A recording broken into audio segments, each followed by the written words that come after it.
estava passeando de bicicleta no parque, quando os dois garotos me abordaram. Falaram para eu entregar a bicicleta. O jornal sempre fala para a gente não reagir. E eu não reagi. Eu dei o que eles queriam. Mesmo assim, eles me esfaquearam no braço e na barriga. E eu caí no chão, vendo meu sangue se esvaindo. Agonizei a madrugada inteira na sala de cirurgia. E morri no dia seguinte. Meus dois assassinos, eles foram capturados. Mas eles eram menores de idade. A lei não deixa ficar preso muito tempo. Um deles até tinha matado uma outra pessoa em outro roubo. Ele tinha fugido do centro socioeducativo, onde estavam tentando explicar para ele que não se pode matar as pessoas para tomar o que elas têm. O outro reapareceu num roubo a supermercado, trocando tiros com a polícia 5 meses depois de ser solto. Por terem tirado a vida de um médico, os dois cumpriram pena de 1 ano e 9 meses.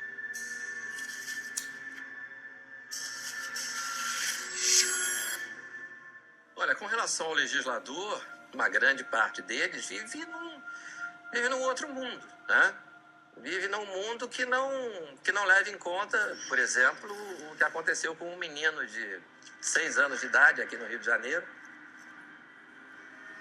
que foi morto num assalto, né? Os criminosos roubaram o carro da mãe dele. Ele estava no banco de trás, não teve tempo de sair, né? Ficou preso no centro de segurança e foi arrastado, né? Por 7 quilômetros aproximadamente pelas ruas da zona norte do Rio. Os criminosos, quando perceberam que o automóvel estava puxando uma criança, né, começaram a fazer zigue-zague com o carro para ver se soltava ali o que restava dele. Um caso tão horroroso que o perito legista que foi examinar o cadáver, tinha mais de 20 anos de experiência, parou o exame no meio e teve uma crise de choro. A juíza que deu a sentença, quando o caso fez 10 anos, ela foi entrevistada e contou que depois que ela terminou de redigir a sentença, ela chorou durante mais de 2 horas, não conseguia parar, né? Estão todos soltos. Quando o caso completou 10 anos, eles foram todos condenados a 38, 39, 40, 41 anos de prisão. Quando o caso completou 10 anos, estavam todos soltos. Todos soltos. Um, inclusive, já tinha sido preso em flagrante, de novo, em Cabo Frio, né, pela prática de outro delito. Bom, tinha um que era menor de 18, né? Esse não ficou nem 3 anos, né? Porque aí, vocês sabem, já é outra história, né? Ezequiel Toledo da Silva, que na época do crime era menor de idade. Ele foi solto em abril de 2011, após cumprir 3 anos de medida socioeducativa. Mas em março de 2012, foi preso com a mulher em Iguaba Grande. Segundo a polícia, o casal estava com drogas e um carro roubado. Os adolescentes têm total percepção da impunidade. Total percepção da impunidade.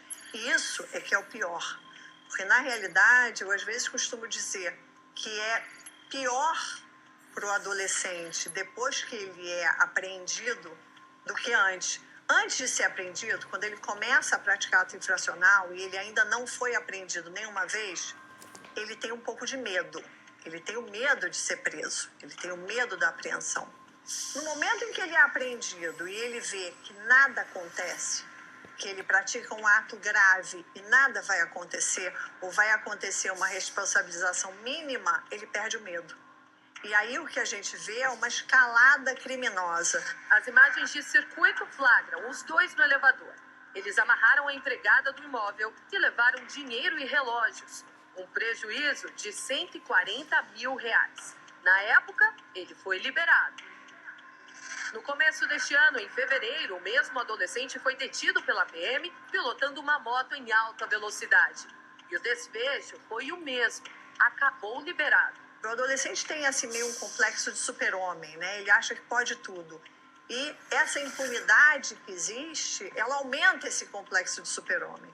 Ela faz com que ele ache que ele pode, então, aumentar em muito não só o número de atos praticados, mas a gravidade desses atos praticados, porque ele acha que nada vai acontecer com ele e, na prática, em regra, nada acontece.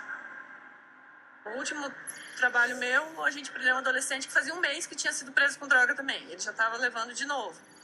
E ele entrou no mesmo dia, ele já saiu de novo, na segunda vez. Então, para ele, não está tendo consequência nenhuma no que ele está cometendo. Então, ele vai continuar fazendo. Na cidade de Foz do Iguaçu, Guaíra e Ponta Porã, tem um contingente enorme de crianças e adolescentes trabalhando para o mundo do crime. São crianças carregando as caixas de cigarro, sendo olheiras, capivara, que são os termos, né? Capivara é carregando a caixa de cigarro. E essas crianças, quando são pegas, são super interessantes para as organizações criminosas. Porque você não tem que pagar a fiança dessa criança, né? Você não tem que pagar advogado dessa criança. O jovem assume que recebe dinheiro para transportar e guardar a droga na mata, porque conhece bem a região. Já foi preso, não? Não, eu fui preso uma vez também, mas só que eu não tenho nada também. Tem que pagar em serviço comunitário também. Quantos anos você tem? Eu tenho 16, 17. Quantos trabalham aí mais ou menos numa noite? Na noite trabalho por aí. O principal dispositivo que incentiva essa sensação de impunidade, que é sentida não só pela sociedade, mas pelos próprios adolescentes, está no artigo 42 da Lei do SINASE. Vou dar um exemplo. Vamos imaginar que a gente tem um adolescente que tenha praticado 2 estupros seguidos de morte. Estuprou e matou 2 mulheres. Na sentença, ele vai ter internação. 6 meses depois, ele vai sofrer uma reavaliação.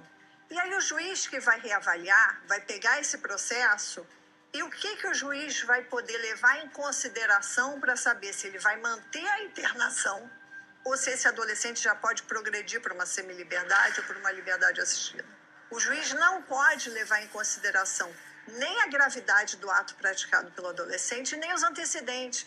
Simplesmente o juiz vai avaliar o comportamento dele e os pareceres, os relatórios dos técnicos, em que normalmente o adolescente diz que está arrependido, que vai mudar de vida, então vem um relatório dizendo, não, o adolescente está arrependido, vai mudar de vida, e na prática não é isso que a gente vê. Existe a gangue da bicicleta. São adolescentes, jovens que não são presos, que são de menor, né? Não pode ser preso, não pode nem mostrar a cara em lugar nenhum. Você não pode circular mais. Teve uma cena agora essa semana, aqui em Higienópolis, o senhor passando, um pendurou no pescoço, deu um mata-leão, e veio o outro para fazer a limpa. Eles são agressivos ao extremo, porque eles têm certeza da impunidade. Os maiores de idade percebem que é interessante cooptar um adolescente, porque o adolescente não vai ser punido. O adolescente, se for apreendido, vai sair em muito pouco tempo. Então a gente vê muitas vezes que os matadores do tráfico têm cada vez uma idade menor. Você tem uma lei tão bizarra que com 18 anos a ficha do criminoso menor de idade, ela é, entre aspas, zerada. E caso a gente for procurar antecedentes criminais, eles vão encontrar mais limpo, talvez, do que a maioria dos cidadãos que vão estar vendo esse documentário. A Secretaria de Estado de Segurança Pública inaugurou na manhã desta segunda-feira, dia 25 de janeiro, uma nova ala para abrigar os reeducandos que trabalham na Penitenciária Central do Estado. Esteve cumprindo um mandado de prisão em aberto contra um reeducando da cadeia pública de Vila Bela. Dessa quarta-feira, um reeducando aqui do Centro de Ressocialização de Sorriso foi flagrado tentando entrar aqui no local com 2 celulares. No momento em que você deixa de chamar de criminoso, ou deixa de chamar de condenado ou de apenado e passa a chamar reeducando, você coloca aí uma nomenclatura que talvez tenha o objetivo de fazer com que não se enxergue esse reeducando como um criminoso, como um apenado ou como um condenado. A imprensa do Rio de Janeiro chama bandidos armados nas lajes de meninos.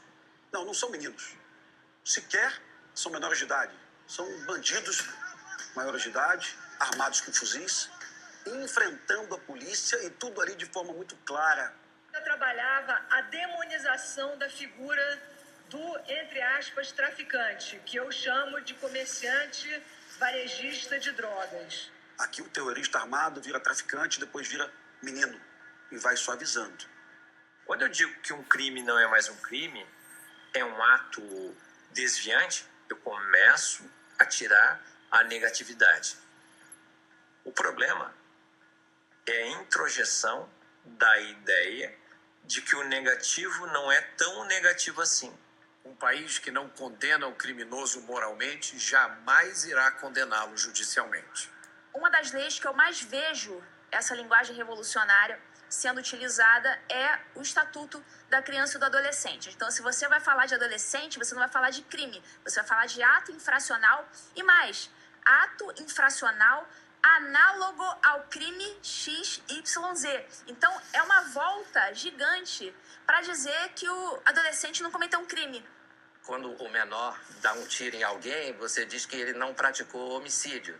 Você diz que ele praticou um ato infracional análogo ao homicídio. Aí, e para a família da vítima, você diz o quê? Que ela não morreu, né? Que o que aconteceu com ela foi uma situação análoga à morte, né? Eu gostaria até de saber, né, se é isso. Quando você vê na mídia as informações sobre crime, a palavra que se usa é violência. Violência é uma coisa abstrata.